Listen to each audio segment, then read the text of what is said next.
आज मिला शेख फरीद,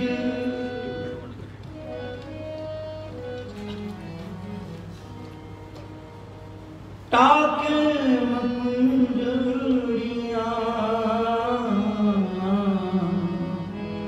मनो मचंदड़ियां।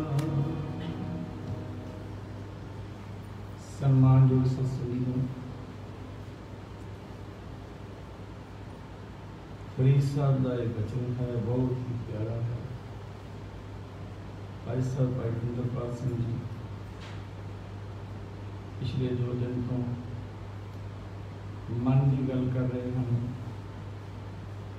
जिंदगी की हकीकत, जिंदगी का तर्क, जिंदगी का अखीर, जिंदगी का सच, उसकी व्याख्या कर रहे हैं। फरीद साहब का एक वचन, मन को काबू कर ले,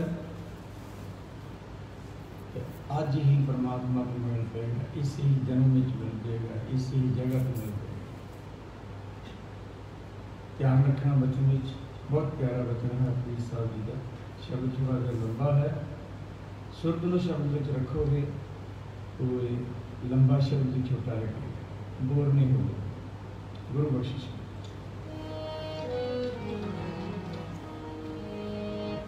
आज मिला शेख फरीद, आज मिला शेख फरीद, टाके मुंजड़ियां मनो मचंदड़ियां। टाके मुंजड़ियां मनो मचंदड़ियां। ओ आज मिला शेख फरीद, आज मिला शेख फरीद, टाके मुंजड़ियां मनो मचंदड़ियां। टाके मुंजड़ियां मनो मचंदड़ियां। हो आज मिला शेख फरीद।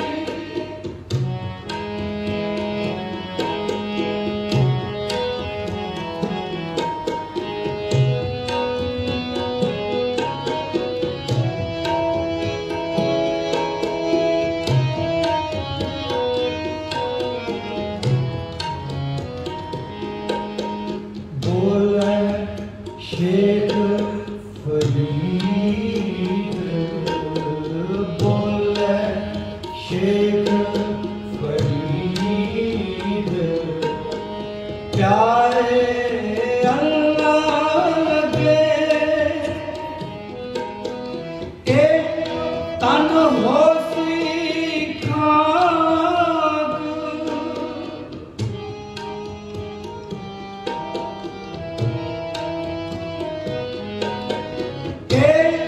तन होसी खाक, निमाणी गुरु करे।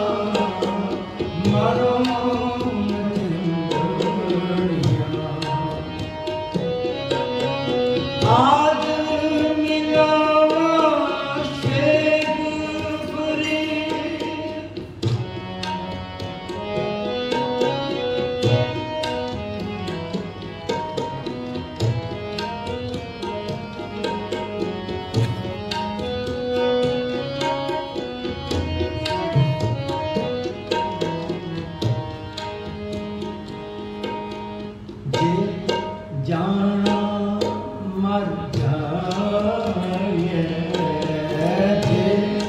जाना मर जाए तुम ना आए झूठी दुनिया लाग नया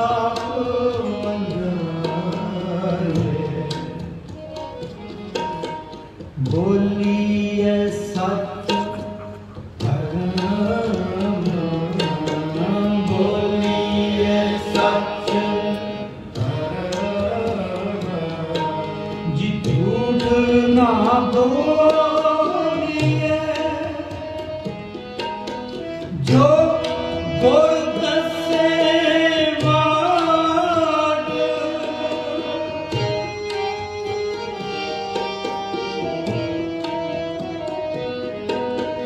जो गुरदसे वाट मरीता जोलिए हो आज मिला शेर फरीद आज मिला शेर फरीद ताक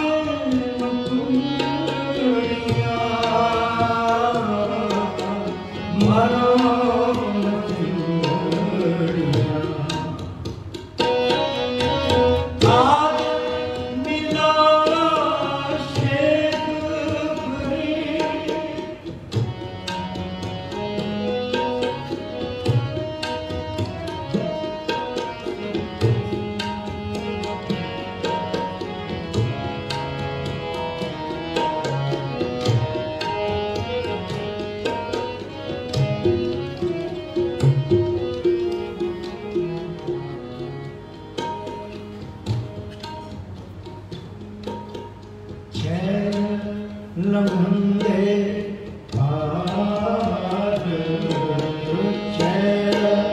लंघे पार गोरी मन धीरिया कंचन मंगे पासे कलवत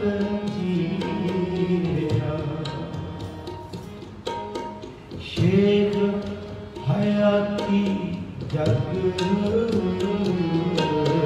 शेख हयाती जग ना कोई फिर रहा जिस आसन हम बैठे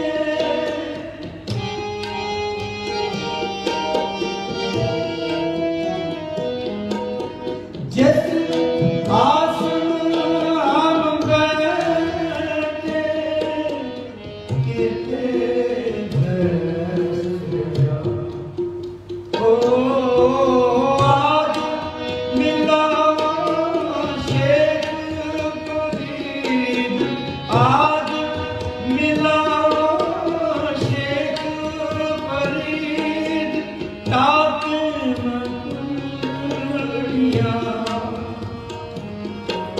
जी मरो मचंदरिया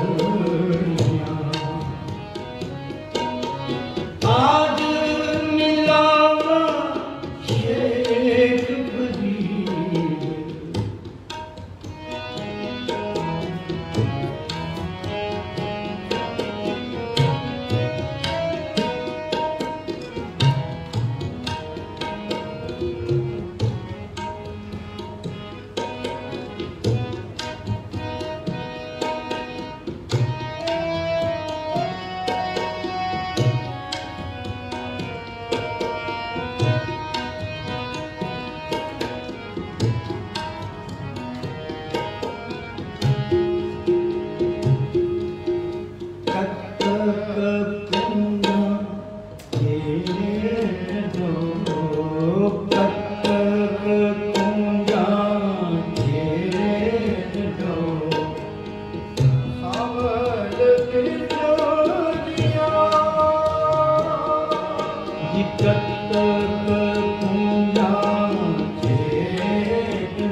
सियाने सोहन दिया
जितना ही सुखा सुन विच लग रहा है उतना ही मुश्किल है।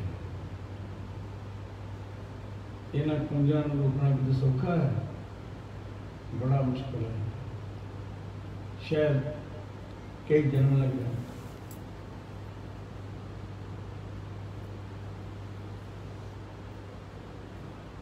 पर जे उस मार्ग की कृपा हो जाए तो सब कुछ हो सकता है। इसी जन्म में ही हो सकता है। जरूर फरीद साहब का अपना निज का तजर्बा होएगा, तां ही उन्होंने वचन किया है। तो मुश्किल भी नहीं है कि मुश्किल बहुत। मैं इस शब्द का कीर्तन कर रहा था गुरम सिंह जी दिल्ली। एक बजुर्ग से बड़े सियाने से मैंने बाद में मिले। भाई साहब शब्द बड़ा प्यारा तुम पढ़िया, उन्होंने बड़े सहज के तरीके पढ़िया। मैं कि जो गुरु ने करवा लिया मैंने कहते अखीरली पंक्ति का मैं अर्थ दसोगे? जिन्हें पूछे आसमान खरीदा खेड़ किन गए जान लामे जी सह। मैं कहा जी मैं बहुता विद्वान तो नहीं, पर मैं जो मैं पढ़िया मैं तुम दस दिंदा हाँ कि अर्थ विद्वाना ने जो किए हैं। जमीन के आसमान गवाह है। जमीन में कुछ ला आसमान में कुछ ला, दोने गवाह हैं कि इस संसार में बहुत ऐसे लोग आए जोड़े कि कहते सन मलाह बन गए इस दुनिया के असी चला रहे हैं संसार। अज भी ऐसा हो रहा है। कईयों को भुलेखा है कि साढ़े नाल ये संसार चल रहा है। तो कितने गए? जवाब है जालन गोरा नाल उलामे जी सहे। फरीद साहब मुसलमान सन, इस करके उन्होंने जोड़ की गल की, कबर की गल की। कहते उन्होंने शरीर तो पए हुए हैं कबर में, उन्होंने जीव आत्मा जी सो परमात्मा की दरगाह के किए हुए कर्मां का लिखा तो बड़ी। तो बुजुर्ग मैंने कहते कि जो अर्थ पढ़े हैं वो ठीक है। कहते मैंने इंज लगता है कि जिमें आसमान ने जमीन नूं सवाल किया हो। जमीन पूछे आसमान, आसमान पूछता जमीन नूं ऐ जमीन तेरी गोद विच ऐसे लोग पैदा हुए जिहड़े इस संसार में चलाने वाले सन, कितने गए? अर्थ में भी चंगी लगी। हो सकता आसमान ने जमीन नूं सवाल किया। मैंने बड़ा प्यारा लग्या उन्होंने वचन, बड़े मिठे सन। मैंने उन्होंने चेहरा अजे भी याद है। खून चढ़ाई कर गया। मैं पंजाबी बात किसी भी करती तो मैनू कहने लगे बेटा जो भी इस शब्द में पढ़ना ना काल में नहीं पढ़ना तो सुनाने वास्ते नहीं पढ़ना, सुनने वास्ते पढ़ना। मैनू उदों तो समझ नहीं लगी। और जिमें जिमें उम्र बीतती तिवें तिवें सारी समझ पैगी। तो जो समझ पैन लगी उदों उम्र मुकती जाती। फिर भी शुक्र है उस मार्ग का थोड़ा बहुत समझ लगे तो लगे ना जे इंजी संसार में चले जाइए। और मैंने इंज लगता है बहुता बता लिया है। थोड़ा जहा जो बाकी रह गया है जो उस मालिक की कृपा हो शायद कुछ बन जाए। मैं एक विश्वास नाल गल कहना हुंदा संगत। मेरा छोटा भाई मनिंदर सिंह वो बड़ा दावा करता है। मैंने कहना मैं भाजी आप नरक में नहीं जाना, असी कीर्तन करते हैं। तकरीबन मैंने 50 साल हो गए कीर्तन करते हैं। 40 साल तो मैं प्रोफैशनल कीर्तनीय के तौर पर कर रहा हाँ। पहला मैं पिंड में कीर्तन करता सर, आसे पासे जिन्हें पिंडों में सारे कीर्तन करता सर। 5वीं 6वीं जमात मैं पढ़द्या मैं कीर्तन कर लेंदा सी। तो कहना भाजी इन्ना भरोसा तो होना चाहिए ना कि असं सतगुरु का इन्ना कीर्तन किया वो सानू नरक में नहीं पाएगा, गोद में भी नहीं बिठाएगा, किसी सिख के घर जरूर दे। इन्ना तो विश्वास होना चाहिए। और मैं कहना हर सिख को इन्ना विश्वास होना चाहिए कि जो मैं सतगुरु की बाणी सुनी है तो घट्टो घट्ट मैं नरक में नहीं जान देगा। कबीर साहब कहते ना मैं दोनों रद्द कर दिते। क्या नरक क्या स्वर्ग विचारा संतों दूर रद्द। बाणी पढ़ने वाला संत है, तुम भी संत हो, मैं भी हो सकता। संत नरक स्वर्ग के ना लालच में पैदा ना डर में पैदा। बाणी पढ़ने वाले को इन्ना भरोसा होना चाहिए कि मैं नरक में नहीं जाऊँगा, मेरा काम ही नहीं नरक। मैंने एक बार एक बीबी पुछती भाई साहब जी नरक स्वर्ग की तुम व्याख्या किमें कर दो। मैं क्या मेरा वास्ता ही कोई नहीं, मैं उसकी व्याख्या तो करना जिस गल का जो पिंड नहीं जाना फिर राह को पूछा। मैंने कहती नहीं नरक स्वर्ग है मैं कहा होएगा जिन्होंने वास्ते नरक स्वर्ग होएगा, मेरे वास्ते नहीं है। मेरे वास्ते गुरु का शब्द है और शब्द ने मेरा भरोसा है कि नरक स्वर्ग तो सानू बचा के रखेगा।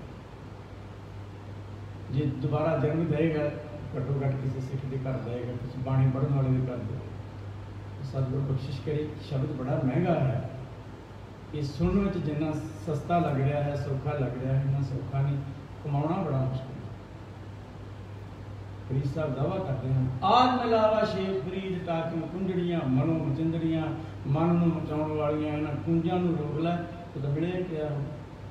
मैंने पिछले दिन ही ऐसा मैंने एक जज सी वो मैंने पुछदा, भाई साहब जी तुसीं इन्ना चिर हो गया तुहानूं कीर्तन करदिआं नूं, कदे उस परमात्मा की झलक पई? मैं कि मैनूं इन्ना पता नहीं कि परमात्मा की झलक है जां की है जां उसका रूप है, मैनूं कदे दिखाई तो नहीं दिता। पर मैनूं इंज लगता है जब मैं सकून में कीर्तन करदा हाँ, मैं कीर्तन करदे सकून मिलता है, मैं आत्मिक तौर पर सुखी हुंदा हाँ, मैनूं इंज लगता है मेरा मालिक इन्नी रुकी है। वो किसी न किसी रूप में है, वो हो सकता हवा के रूप में हो सकता उस बाणी के रूप में हो सकता किसी साज के ताल के हो, कितने कितने जरूर होएगा जे मैं सुकून मिल रहा है। तो सतगुरु की बाणी में सुकून मिलता है, आत्मक बल मिलता है। आत्मक बल मिलता है तो तां ही आरा चल गया ना, जो बंद बन कटा लिया कहते सी भी नहीं की, आत्मक बल से सुरत शब्द में तो सतगुरु बख्शिश करे ये सारे की कृपा होए। साड़ियाँ जिहड़ियां मन दियां जिहड़ियां वासनावां हन, तृष्णावां हन, वो पूंजां रुक जाण, साडा उस प्रभु दे नाल मिलाप। और जी भाई साहब उन्होंने मन से गल करनी है। अज का जो मैं अखीर विषय पढ़ाँगा वो बड़ा, मैं रात भी भाई साहब उन्होंने कहने कि मेरे मन की बड़ी इच्छा सी कि तुसीं शायद मेरे मन की बुझ लिए। भाई साहब जी एक हुंदा सुन के ज्ञान हासिल करना, जिवें मैं सुनिया सुनाया ना, मैं पढ़ता नहीं, सुनिया सुनाया ज्ञान हासिल किया तो तुहानूं सुना दिता। एक है किताबां पढ़ियां, किताबां पढ़ के एक घंटे का 2 घंटे का लैक्चर तैयार कर लिया, वो सुना दिता। एक है जिहड़ा अनुभव विच है। मैनूं इंज लगता है मैं भाई साहब नूं बहुत नेड़े तो जानता हाँ, उन्हों का ज्ञान अनुभवी है। किताबां भी पढ़ते हैं, किताबों के विचों अनुभव लभ लेंदे हैं, वो जो गल करते हैं इंज लगता है उन्होंने स्वै प्रचून करके गल की। उन्होंने मन के विषय की अज गल करनी है और नाल शब्द जो ना दुख में दुखनी माना सुख स्नेह और भै नहीं जाके टेंशन माटी माना, इस शब्द का मैं कीर्तन कराँगा, वो इसकी व्याख्या करेंगे। ये शब्द बहुत उच्ची अवस्था का है। मेरे मन की ये इच्छा से बहुत दिनों की भाई साहब जी इस शब्द की व्याख्या करने के लिए इकट्ठे हुए, सबब बनया, सूझवान स्रोते हो, क्योंकि महंगी कथा सुनने वास्ते भी तो बहुत महंगे लोग चाहिए।